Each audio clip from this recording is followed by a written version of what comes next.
Ya Rabb Makkah wa Safa. Ini hobinya orang Jawa di mana-mana pasti yasinan, Pak ya.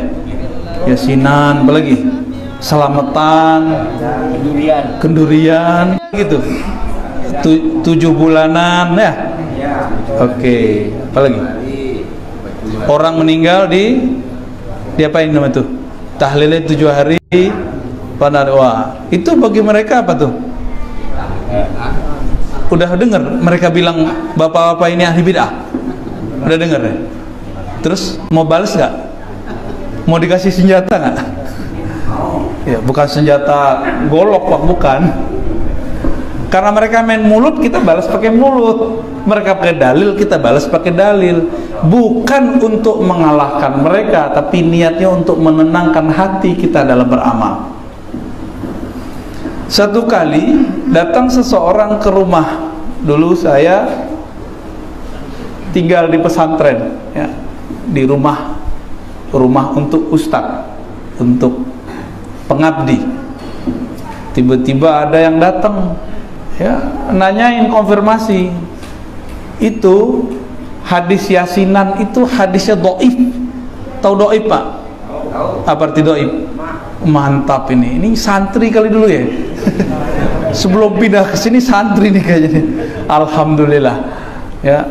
Saya juga nyantri Pak sama orang Jawa. Guru saya orang Jawa banyak ya. Orang Jawa bisa hafal alfiah, orang Arab aja enggak. Dan orang Jawa tuh kalau lagi naik motor bisa bolak-balik baca alfiah, selesai. Tapi orang Arab belum tentu bisa. Jadi pas kami dulu tes sama Syekh Hasan itu, beliau kaget ketika ada mahasiswa hafal alfiah. Beliau doktornya Al-Azhar, ulama Damaskus, tinggal di Jerman sekarang. Nah, hadis dhaif kata mereka gitu ya. Oke. Anggaplah hadis yasinan hadisnya dhaif. Siapa yang mendhaifkannya? Syekh Al-Bani namanya, Pak. Jadi ada hadis itu disebut sahih, valid. Yang kedua disebut hasan, bagus. Yang ketiga disebut dhaif. Nah, ini untuk ngulang-ngulang aja. Yang sahih, hasan boleh dipakai. Yang dhaif ada yang boleh dipakai, ada enggak. Bagi salafi semua yang dhaif enggak boleh dipakai. Nih bagi salafi nih ya. Dalam bab ibadah nggak boleh dipakai apa kali? Dalam bab akidah. Saya kasih pertanyaan, ente baca nggak kitab Tauhid Muhammad bin Abdul Wahab, pendiri Wahabiyah? Di situ ada hadis-hadis dhaif dipakai untuk akidah. Kalau wong apa nih, si Dodaji ya, pakai hadis dhaif untuk bayasinan, masa nggak boleh? Sedangkan Syekh Muhammad Wahab pakai hadis dhaif untuk akidah, dan itu diakui oleh tokoh salafi namanya Mustafa Al-Adawi. Bisa dicari di YouTube itu Syekh. Antum kan bisa bahasa Arab, cari aja tuh di YouTube. Syekh Mustafa Al-Adawi. Al-Adawi berarti dia orang India, tapi bahasa Arabnya fasih. Keilmuannya melewati orang Saudi kebanyakan. Dia salafi juga. Mustafa Al-Adawi ini kemudian diserang, dibully oleh orang-orang Wahabi karena berani mengkritisi kitab imamnya. Itu. Jadi mereka biarin aja, kita nonton aja Pak. Mereka tengkar berdua. Ya. Jadi nggak perlulah kita menolak mereka. Cukuplah mereka nolak mereka gitu. Jadi saya tanya balik, kalau di dalam akidah aja imam memakai, masa kami dalam ibadah fadhailul a'mal nggak boleh? Bingung juga Pak dia. Udah mulai ragu dia bersalafi. Ya. Jadi saya ini virus nih Pak, bikin ragu mereka. Tapi bagi Bapak Ibu, ini saya ini vaksin ya. Insya Allah, amin. Niat kita cuma satu, semoga Allah ridho, kita beramal itu tenang. Jangan lagi yasinan masih mikir, ini bid'ah nggak ya? Udah nyampe tahlil masih mikir, ini bid'ah nggak ya? Antum begitu nggak, Ustaz Asmar? Insya Allah nggak, nggak yakin juga dia pakai insya Allah. Yakin tuh nggak pakai insya Allah. Hakul yakin nggak ada ya insya Allahnya, udah yakin gitu.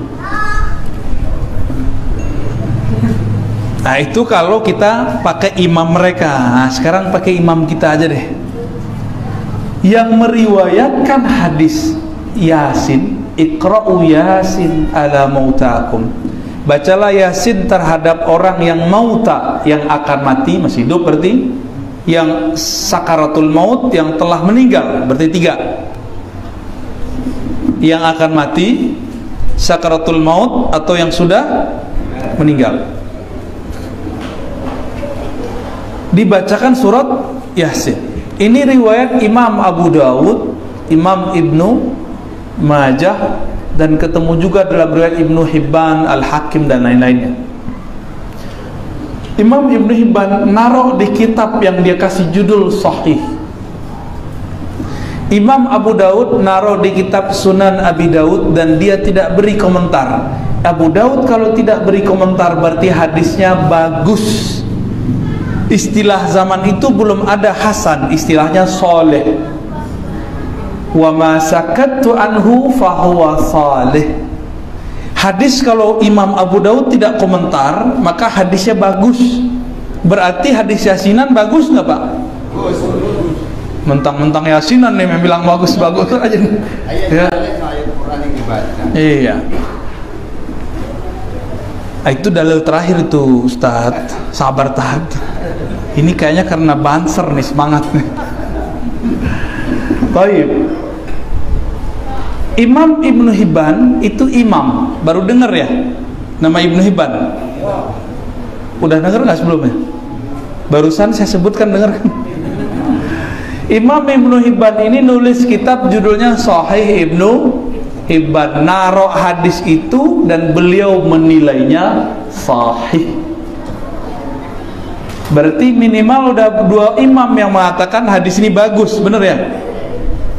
Kalau ada imam dulu bilang sahih, imam sekarang bilang tidak sahih, kita ikut yang mana? Yang dulu aja ya. Kenapa? Katanya ikut salaf. Itu Ibnu Hibban, Imam Ibnu Hibban sudah di awal khalaf ya. Imam Abu Dawud, imam salaf sezaman dengan Bukhari, sepengajian dengan Imam Bukhari. Bedanya umurnya agak lebih panjang aja dari Imam Bukhari. Imam Abu Dawud, imam salaf, tidak mempermasalahkan hadis Yasinan. Jadi kira-kira kita baca Yasin nggak Pak nih? Tetap baca Yasin ya.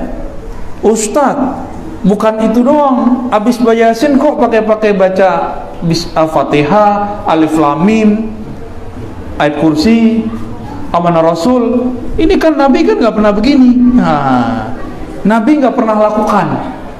Nah ini gaya mereka nih.